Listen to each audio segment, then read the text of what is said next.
Bonjour à tous, aujourd'hui on va continuer à parler de nouvelle école et d'autres épreuves, les battles, le showcase, l'épreuve de la direction artistique.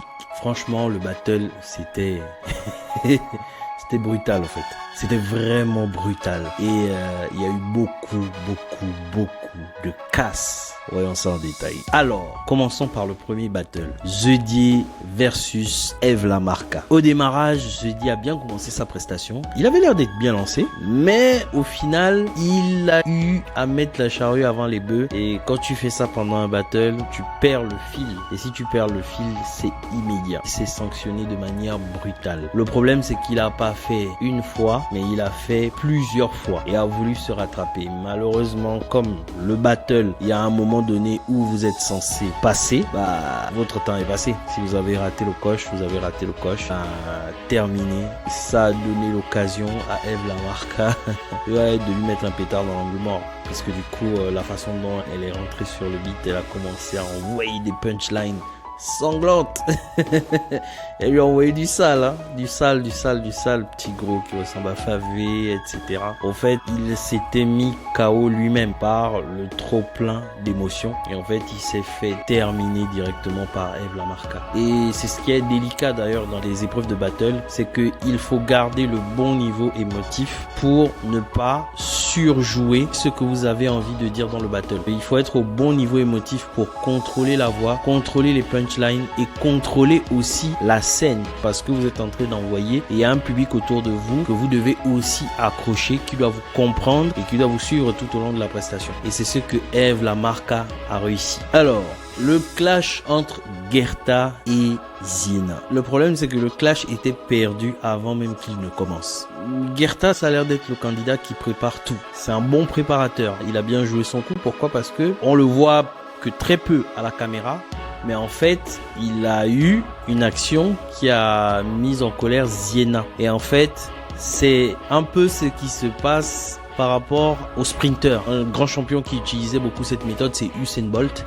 C'est le fait de déstabiliser les adversaires avant que l'épreuve ne commence, par l'échauffement, par des pics ou par des façons de faire. Et Gerta, peut-être que c'était pas préparé, mais en tout cas, le fait qu'il ait fait en sorte que Ziena soit énervée avant le battle, ça a permis à Ziena d'être à un niveau émotif trop élevé. Et quand vous êtes à un niveau émotif trop élevé, vous avez du mal à contrôler tout ce qui se passe autour de vous pendant le battle. Et c'est ce qui a péché dans la prestation de Ziena. Elle n'était pas à un bon niveau qui permettait de bien écouter les vannes et qui permettait au public de suivre la prestation. L'état émotif a empiré la situation et a terminé son clash. Et après, Gerta, en passant en deuxième,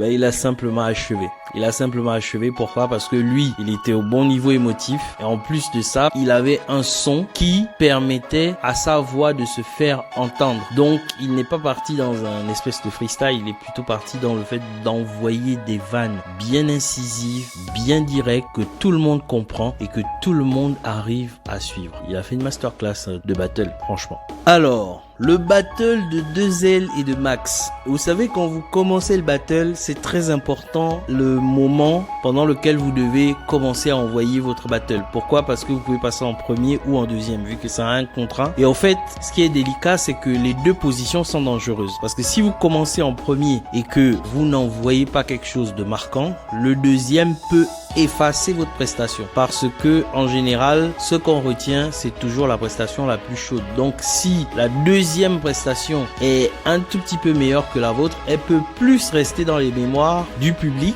du jury, que la vôtre. Donc, le freestyle, et pourtant c'est 2L qui a commencé, mais en fait le problème c'est que c'était pas bénéfique pour Max qu'il passe en deuxième.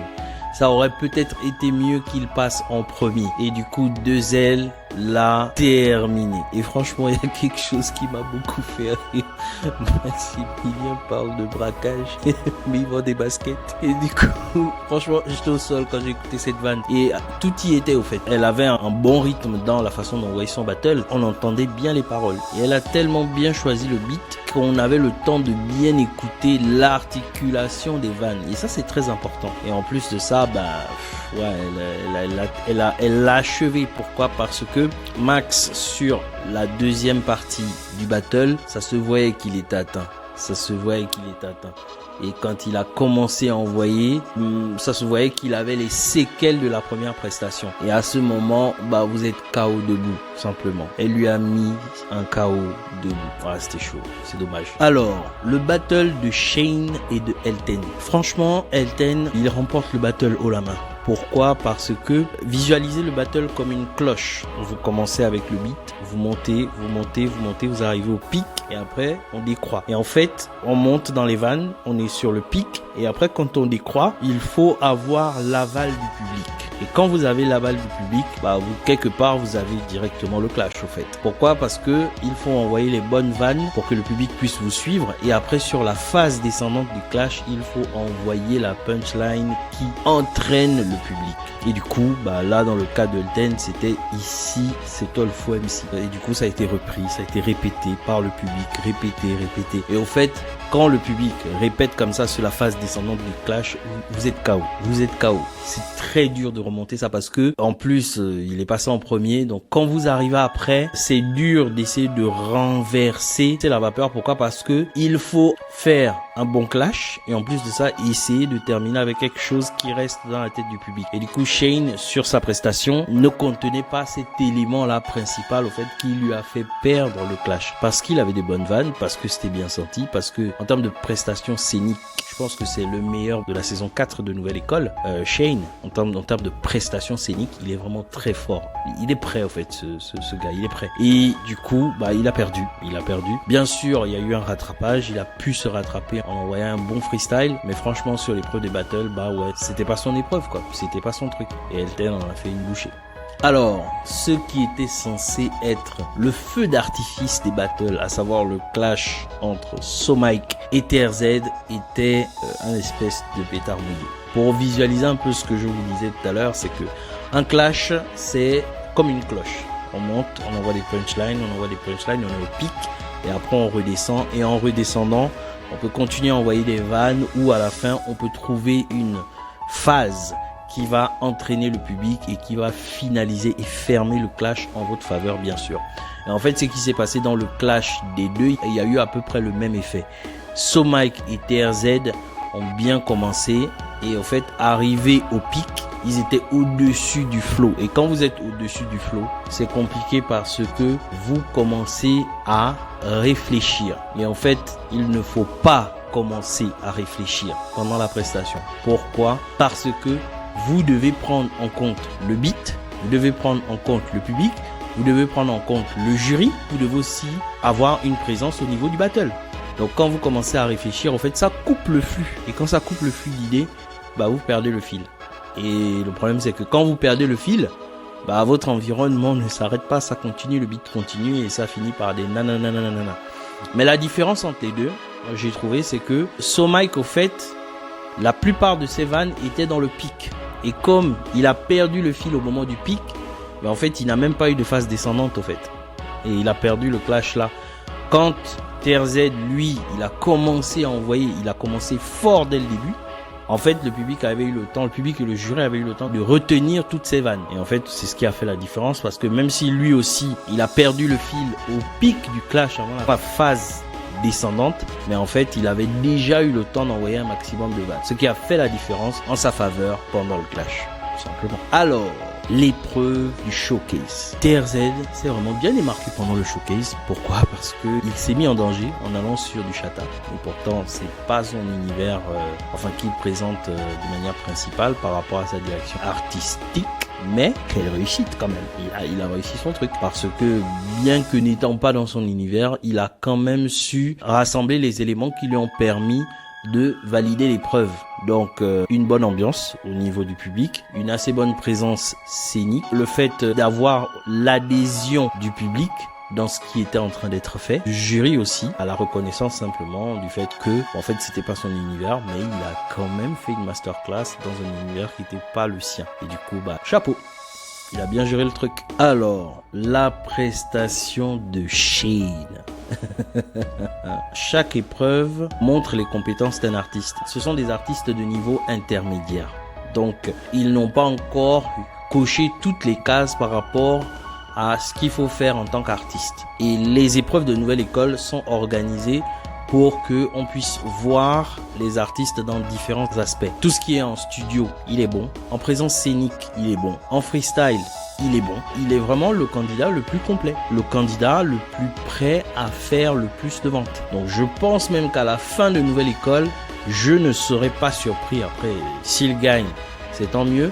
Mais il y a une chose qui est sûre, c'est que je ne serai pas surpris si Shane fait des ventes. Pourquoi? Parce qu'il est déjà prêt. Quand vous êtes bon dans toutes ces disciplines, vous êtes déjà dans le grand bain en fait. Et nouvelle école devient une formalité.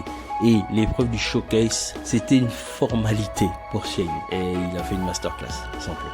Alors, l'épreuve du showcase de l'artiste 2L, c'est la représentation d'une artiste qui sait transformer ses points faibles en points forts. Et typiquement, ce que 2L a compris, après je sais pas si elle a vraiment comprise, c'est que avoir l'adhésion du public dans des épreuves où le public participe à l'épreuve de manière directe ou indirecte, en fait, ça permet de rattraper une prestation qui peut être hors sujet ou qui peut être ratée. Le plus important, c'est que si vous jouez avec ce critère-là, le jury s'en sert aussi pour juger la prestation.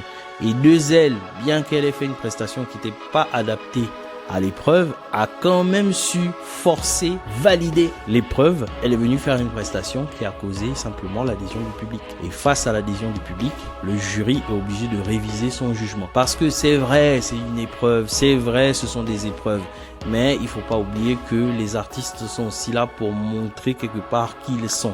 Et certaines épreuves peuvent brider les artistes dans l'expression de leur identité, typiquement. Et là, du coup, 2L a eu le tour de force de avoir l'adhésion du public. En solution de contournement, ça lui a permis de valider sa prestation du showcase. Alors, la prestation de Eve Lamarca sur l'épreuve du showcase n'était pas exceptionnelle, mais elle a quand même validé l'épreuve. Elle a quand même su mettre une forme d'ambiance qui a causé l'adhésion du public.